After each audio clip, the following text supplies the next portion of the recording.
Si Sadut ngomongnya jadi beda. Asalna geus lemes, ayeuna mah ngomongnya jadi kasar deui. Hei, Andika, Bikang, rasakeun ieu sia. Iya. Si Sadut langsung nyebrut narajang, nyabetkeun bedogna ka eta si Wanoja. Iu, kuilang. Yuk.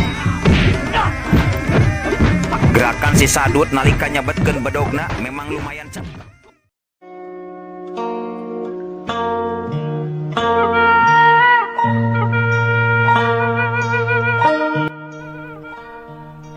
Assalamualaikum warahmatullahi wabarakatuh. Wadia balad ate official di mana wae ayana. Alhamdulillah wa syukur ala ni'amillah. Urang sadayana tiasa patepang deui dina acara anu matuh kamemet urang sadayana. Nyatana dina pagelaran dongeng Sunda jejer carita si Getih. Ayeuna kantun bagian anu ka 34 deui. Teu karaosnya parantos 34 deui. Ieu dongeng si Getih teh karangan yasana Kang Rudiansah ti Palihan Garut. Atuh sumangga kanu teu acan subscribe geura subscribe heula. Ngarah langkung pogot sareng sumanget ka si Mamang anu nyandak ieu dongengna. Di like, di komennya anu saseueur-seueurna. Sok resep Mamang mah lamun macaan komenan ti kadang mitra sadayana.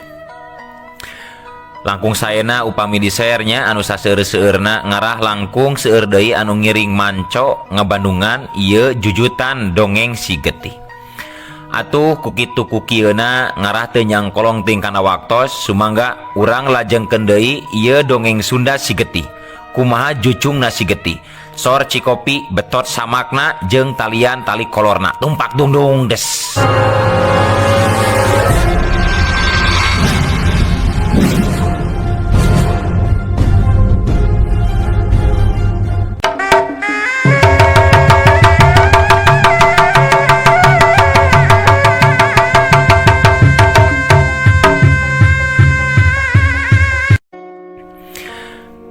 Harita nalika ngadenge eusi surat panangtang ti kerajaan Tumariswana anu ditujukeun ka kerajaan Bagendit jeung deui bari ngahina jeung ngahampas karaja Tarya Jayakusuma.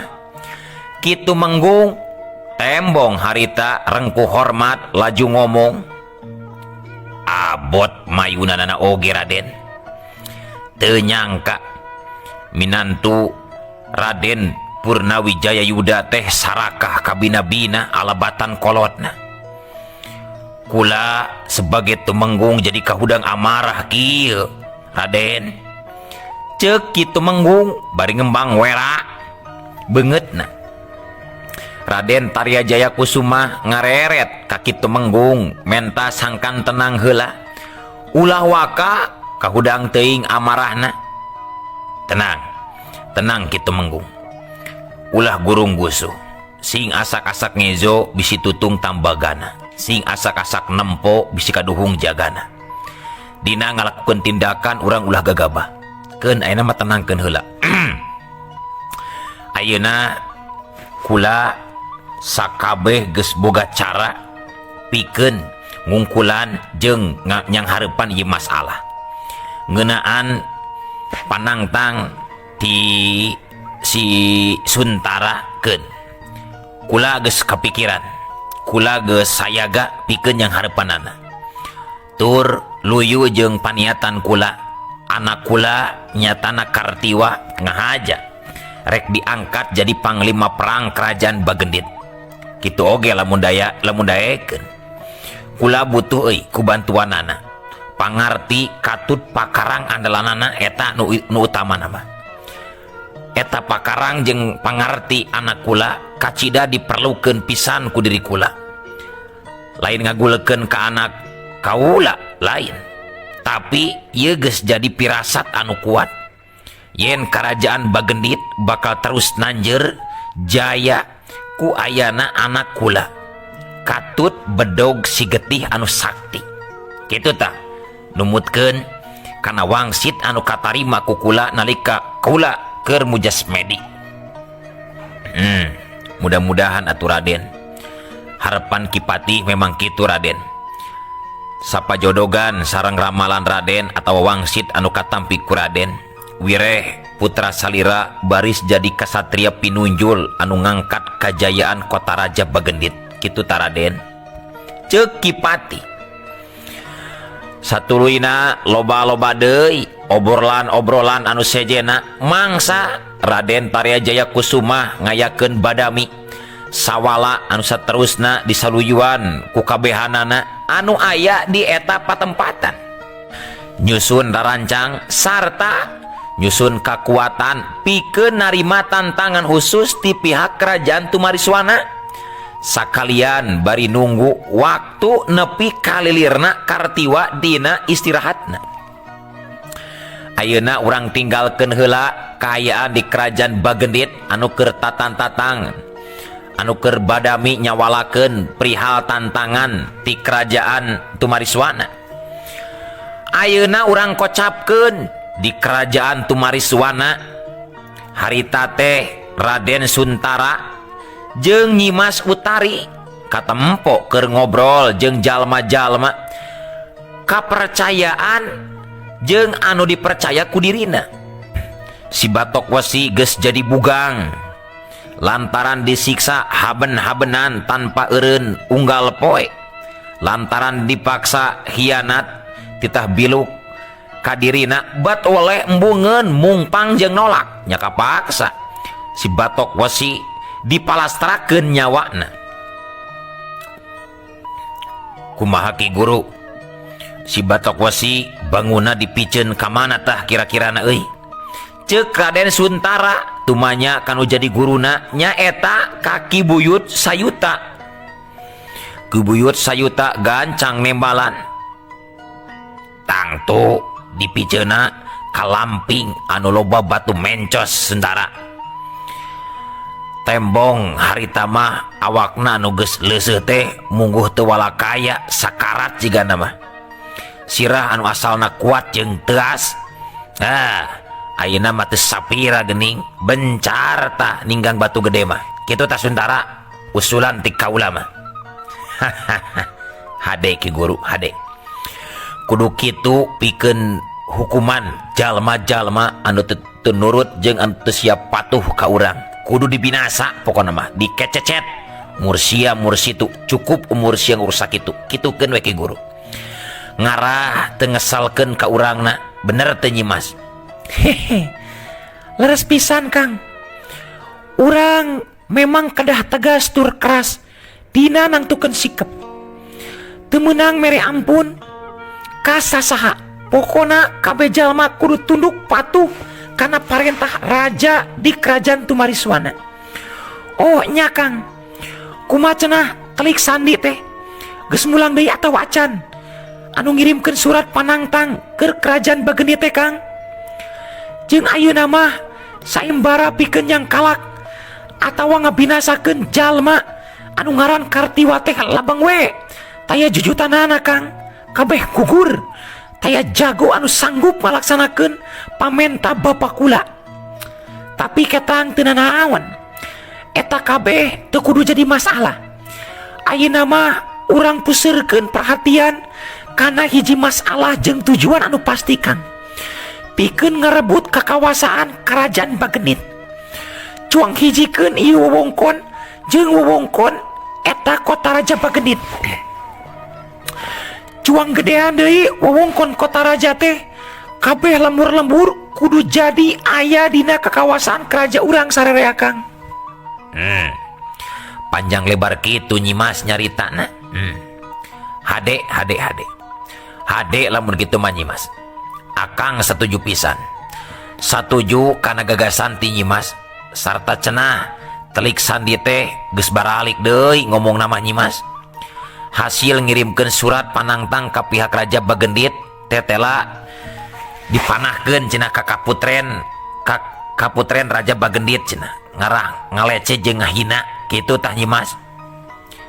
Syukur atuh Kang lamun kitu mah. Berarti urang tinggal nungguan waktu sarta jawaban ti pihak maranehanana Kang.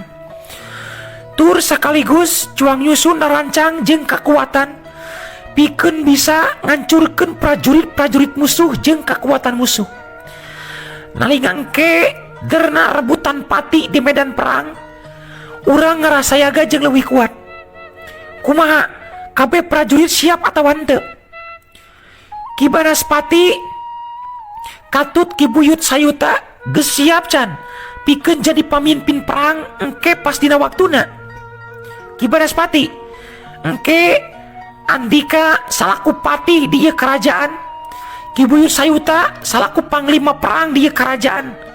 Tangtu kudu geus siap jeung sayaga meureunan pikeun ngabaktikeun diri ka pihak kerajaan Tumariswana, ngabaktikeun diri ku ragana, ku kakuatanana, nyawana sakaligus dipake pengorbanan pikeun pihak kerajaan Tumariswana. Kumaha Ki Banaspati, Ki Buyut Sayuta siap atawa henteu? Siap atuh Nyimas, siap pisan. Kula siap ngabantu jeung siap ngabaktikeun sapinuhna ka kerajaan Tumariswana Nyimas. Kula oge tangtu siap Nyimas. Siap jiwa raga, nyawa pikeun dikorbankeun, pikeun nanjeurkeun kerajaan Tumariswana Nyimas kitu tah.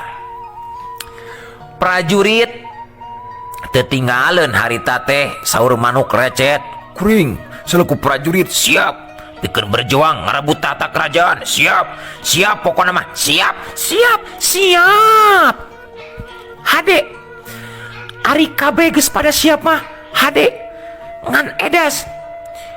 Aing masih kene penasaran kasih Turangga Aji Purba jeung kasih Sri Asih anu jadi indungna.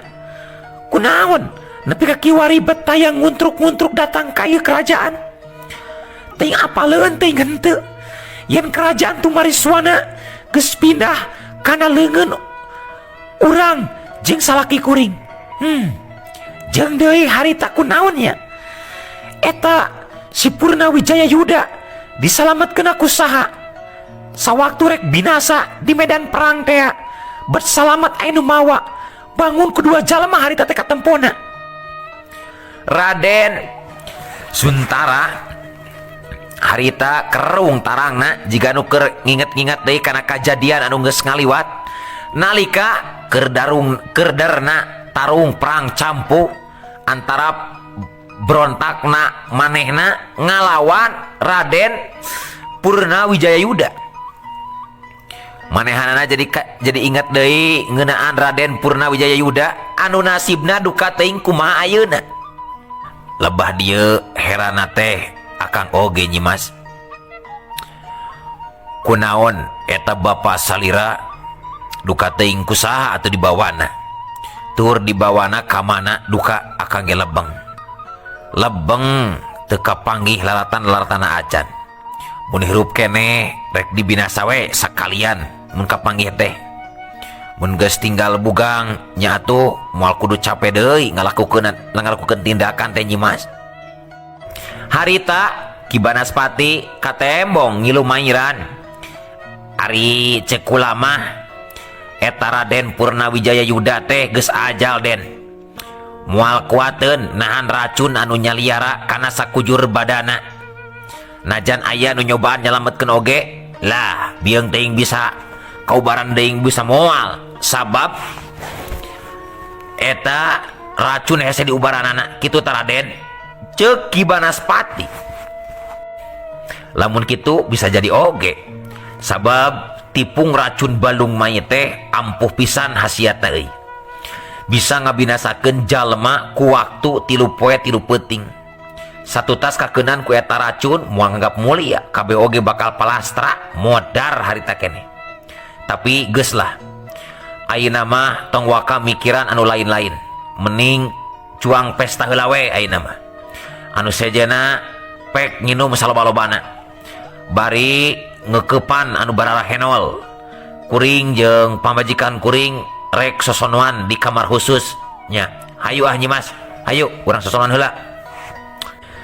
Nya mohon Kang, sok atuakan ti payun. Sok kainya anu sajena prajurit punggawa. Geura suka-sukaan sapuasna. Penting ieu mangrupakeun pesta urang sakabehan euy. Sok sing puas. pikeun ngumpulkeun deui tanaga pikeun perang engke ngalawan kerajaan Bagendit. Tembal Nyimas Utari barijung nangtung regayeng nyangke Raden Suntara ka jero kaputren. Sedengkeun Nyimas Citra Arum salaku indungna Nyimas Utari ayeuna mah geus poho deui ka diri saha anu butuh kana ragana antara Ki Banaspati boh Ki Buyut Sayuta geus pasti dilainan bae ku dirina geus teu boga harga diri. Peuting harita di kota Raja Tumariswana keur pesta arak-arakan prajurit kabeh marabok tua Ki Banaspati jeung Ki Buyut Sayuta oge sarua harita teh keur dalig-degan mana culon mana wetan kitu kayaan di kerajaan Tumariswana. Urang tinggalkeun heula kayaan kerajaan Tumariswana anu keur pesta arak-arakan caturkeun di tempat sejen. Lamun di kota Raja Tumariswana mah keur pesta tuak harita teh sedengkeun di paguron Sabuk Inten mah anu lila teu kacaritakeun harita teh kabeh murid-muridna keur saringkil pikeun yang hareupan jalma anyar pinanggih anu ngahaja datang sarta arek ngacaukeun eta paguron.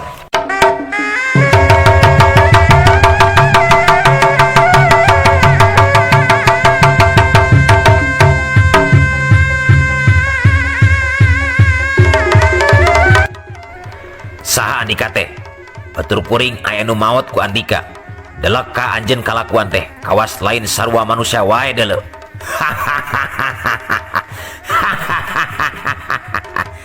Kula si bayangan maut. Datang memang ngahaja niat rek numpurkeun ieu paguron. Sok mana pamimpin Arandika Cina Barijil lamun bener sakti mandraguna.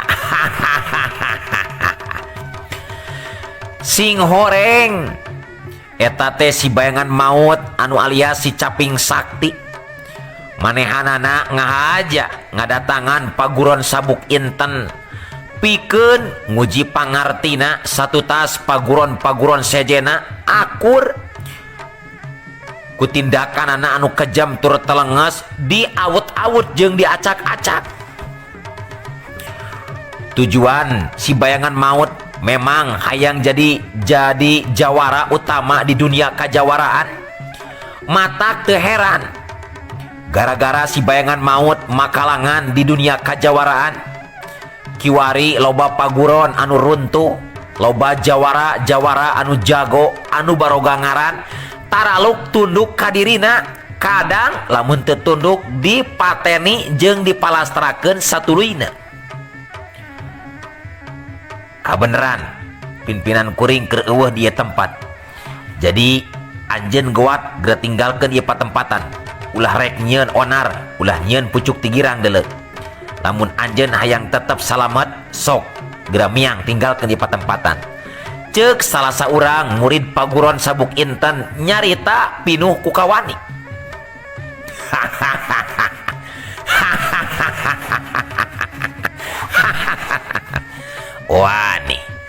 Wanian ilaing kadewek ngancam bari ngusirah.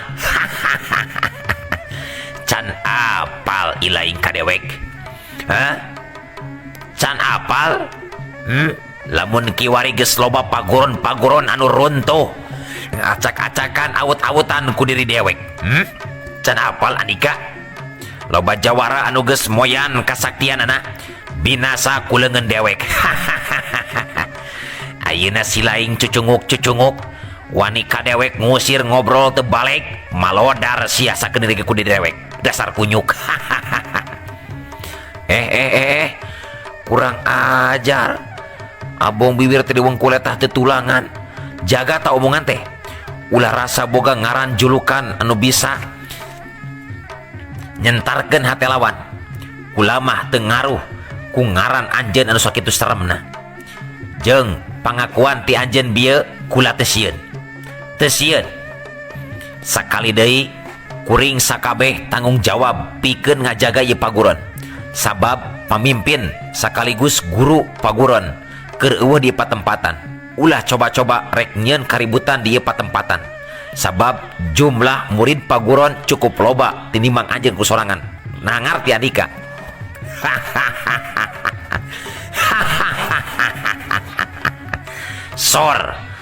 Sor mana anu lobaan teh hayang apal dewek gera muncul kabeh keluar harudang.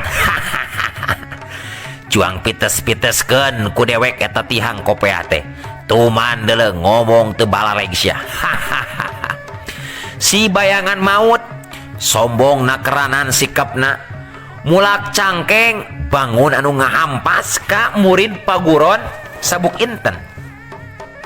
Atuh sakabeh murid paguron sabuk inten puguh we jara di kahudang amarahna meh bareng walasan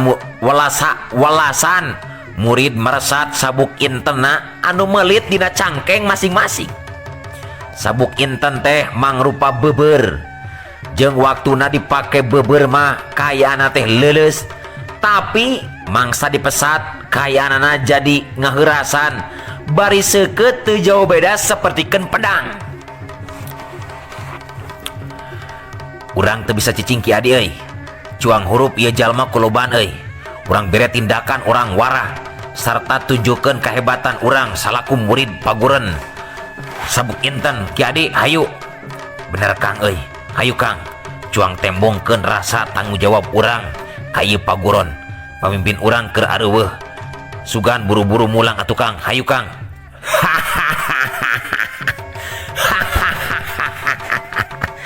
Sok sor gera maraju lain kalakah ngalah capruk balatan kitu sia ngecewis teu jaralas ya. Sor maju kabeh gera buktikeun kampuhan sabuk inten teh mana sok gunakeun ayeuna keneh dewek hayang ngasaan kumaha seukeutna eta sabuk. Kurang ajar nangtang pisan ieu jalma. Awas ya. Iya cuelat jeleng suk hiu bareng kabeh murid paguron sabuk inten terus maraju ngahurup tangtungan si bayangan maut. Patinggal ro handaruan sabuk inten dina leungeunna masing-masing pating hariuk bangbaraan rek ngababat jeung ngahujanan badan si bayangan maut.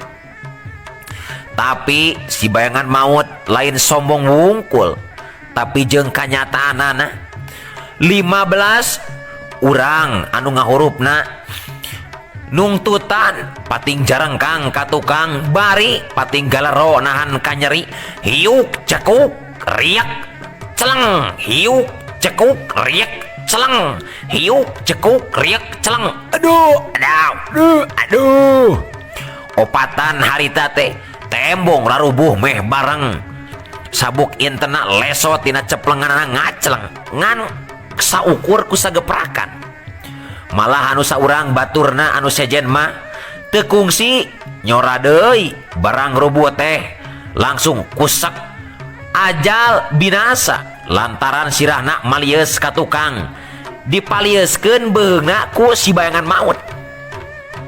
Dalah anu rubuh terus hirup keneh oge taya anu bari sahudang deui lantaran leungeuna urut nyekel sabuk inten pararotong ngaplek samet siku.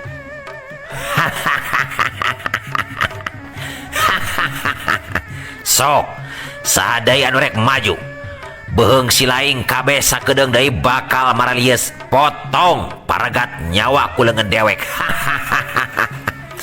Sombong hei bayangan maut kuring moal jerih ku anjeun najan nya jago.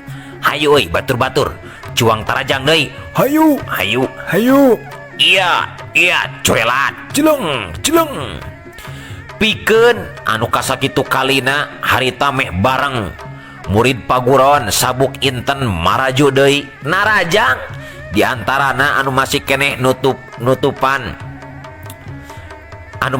untupan jeung jarak-jak jeleng. Si bayangan maut ngabuktikeun caritaanana harita teh jerimna jujurelatan diantara panarajang lawan jeung sabetan sabuk inten. Pilih genti meh dina waktu anu ukur gese saeutik murid-murid paguron sabuk inten harita rarubuh maring lemah tur patinggalero nahan kanyeri kadang aya oge anu langsung jempe teu nyora deui kusek palastra binasa harita kene sabab kaburu binasa dina kayaan sirahna anu murilit ka tukang beheungna maralies ka tukang dipalieskeun ku si bayangan maut anu teu boga ras-rasan barang jeung kitu nalika murid paguron sabuk inten ngan ukur nyesa opatan deui ngadadak aya tilu jirim anyar datang langsung maju narajang tina jarak anu cukup jauh sinar biru sinar bodas pating barasat keluar tina dampal leungeunna masing-masing ti tilu jalma anu anyar datang parasat Waduh, si bayangan maut ngaranju kaget sabab aya serangan dadakan model kitu untung kaburu mampu nyingkahan jeleng parasat plus celeger parasat jeleng celeger ajian kilat beraja nembrag batu gede atuh batu gede anu kasamber paburintakan bucat harita kene jeung saatu anu tilu jalma anu anyar datang teh horeng si mana horeng eta tilu jalma teh tayalian ti mayang sakti katut dua salakina nyaeta Aji Garba jeung Jayakasta salaku guru pamimpin paguran sabuk inten.